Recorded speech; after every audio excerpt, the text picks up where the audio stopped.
Now we will deal with buoyancy. Okay, we have already seen buoyancy. Okay, so buoyancy is, or buoyant force is the weight of the liquid displaced. Okay, and it always acts upwards through the center of buoyancy. Okay, means center of gravity of the fluid displaced. Okay, the previous question we have seen also in that curved surface question. So now buoyant force on a fully or partially submerged body is equal to density of the fluid into the density of the submerged portion of the body, or into gravity. Now meta center. Okay, so meta center is the point of intersection of axis passing through the center of buoyancy and center of gravity of the body, and the line passing through the new center of buoyancy when the fluid has been displaced. Okay, so meta center we will deal with partially submerged portions. Okay, partially submerged body we will deal with meta center. Okay, now rotational stability of a fully submerged body. Okay, so if a body has been fully submerged into water or any fluid, so what would be the stability of that submerged body? Okay, so stability will be, it will be a stable. Okay, rotational stability will be a stable when body is bottom heavy. Bottom heavy means center of gravity is below center of buoyancy. It means the density of that body is more than the density of the fluid. Okay, now it is a neutral rotational stability when G and B coincides, means density of the body is equal to density of the fluid.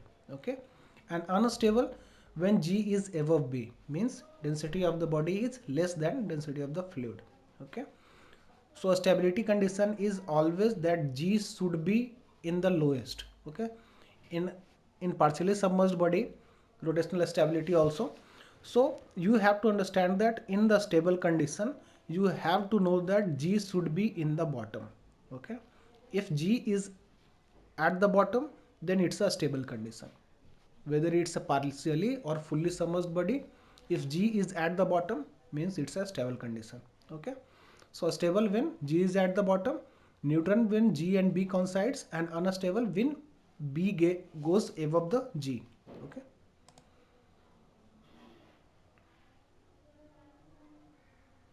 now rotational stability of a partially submerged body.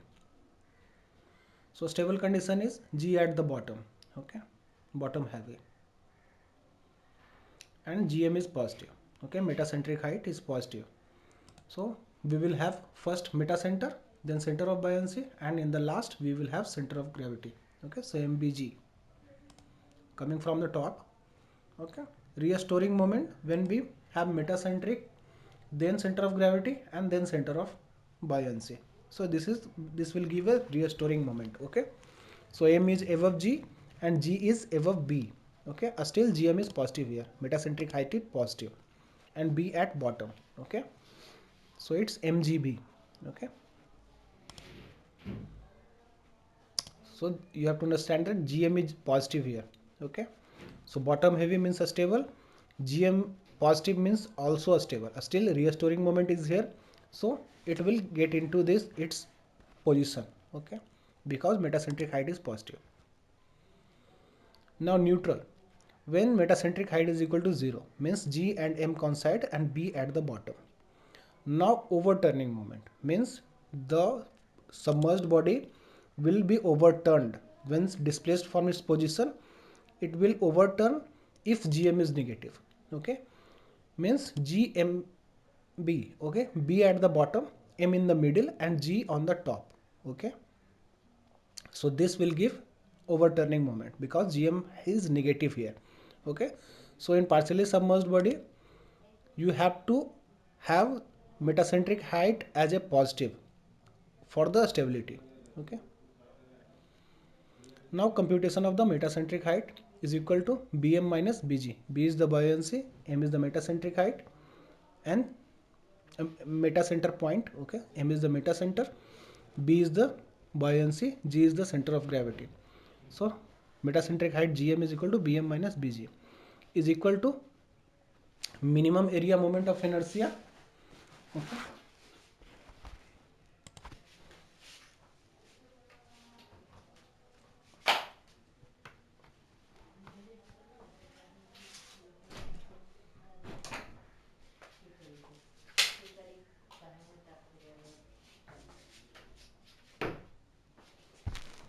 So minimum area moment of inertia by V minus Bg. Okay.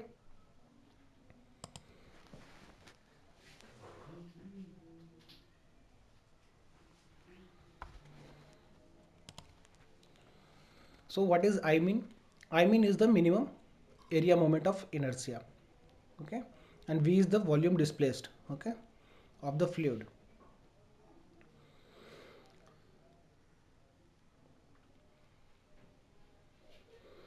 In this figure we will see this I minimum. Okay. So this is the minimum moment of inertia, area moment of inertia of the surface made by the fluid around the partially submerged body. Okay. So this is the body which has been submerged. Okay. Now area moment of inertia we have to take minimum. Okay. So if it's a rectangular, BD cube by 12, but if BD cube by 12 is the minimum value, we will take that I. If DB cube by 12 is there, is the minimum value, we will take that value. Okay. So whether of the two, we have to take a minimum value. Okay. So I minimum is minimum area moment of inertia of the surface made by the fluid around the partially submerged body, and V is the volume displaced by the body. Okay. So this is the green portion. Now time period of transverse vibration. Okay. In the partially submerged body, when displaced from its position, it will go transverse vibration. Okay. So time period of that transverse vibration is 2 pi into root under k square by metacentric height into gravity. K is the radius of gyration of the body, is equal to I minimum is equal to a k square. Okay. You know this, that area moment of inertia is equal to area into radius of gyration ka whole square. Okay. Now more is the comfort, more is the time period, more is the comfort, and which is inversely proportional to metacentric height. Okay. So more is the metacentric height, more will be the stability. Okay. But time period and metacentric height are inversely proportional. So comfort and stability are also inversely proportional. Okay. So if you are having more comfort, there will be more less stability. If you are having less stability, means there will be more comfort. Okay. So time period is proportional to comfort, and geometric and mean metacentric height is proportional to stability. Okay. Now we will see what is the transverse vibration. So transverse vibration goes like this. Okay. So from here to here and here to here, this is the transverse vibration.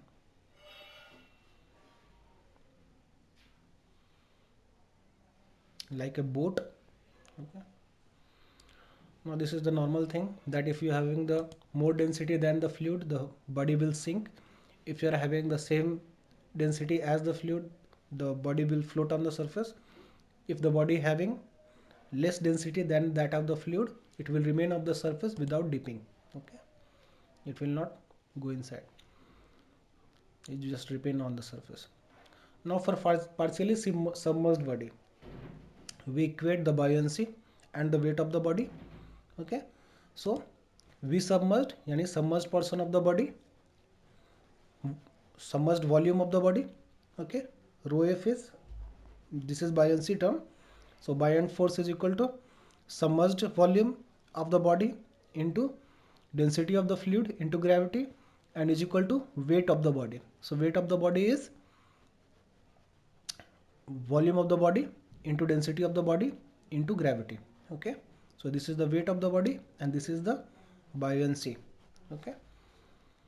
So specific gravity is equal to percent volume submerged, that is rho body by rho F is equal to V submerged by V total. Okay. You get from this equation that rho body by rho F is equal to V submerged by V total. Hence a specific gravity of any partially submerged body is equal to percent of the volume submerged.